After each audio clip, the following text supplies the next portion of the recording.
Halo guys, kita kembali lagi ya ke channel Raja Tualang Aceh Besar. Raja Lebah Aceh Besar. Ini kami udah sampai ke pohon tualang ya, pohon perlak. Coba tengok guys. Itu banyak kali serangnya tapi agak kurang nampak sedikit ya. Kita pergi ke ujung situ ya. Mau lihat.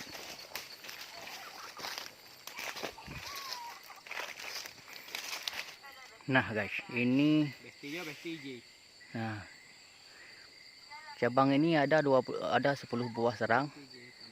Dalam ujung sana ada 15 serang. Di ujung sini ada 18 serang. Alhamdulillah lumayan lah rezeki kita ya. No comment aku.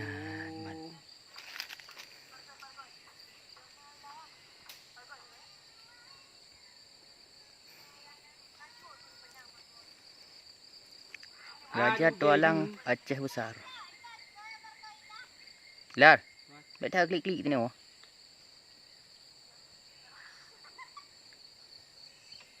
Coba tengok guys. Tapi kurang jelas guys.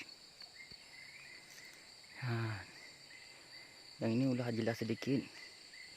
Nanti malam kita panen ya guys. Jangan lupa like dan komen. Subscribe channel saya.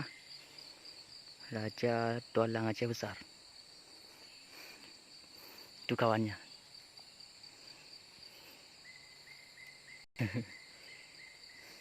Makan lewat dia. Kah. Yang guys, tengok ketuk lah mempunuh guys bu. Yang bak tualang guys. Tim madu gurun putih. Baik meragukan bak minat dulu. Tuan nak minat je putan aja. Kami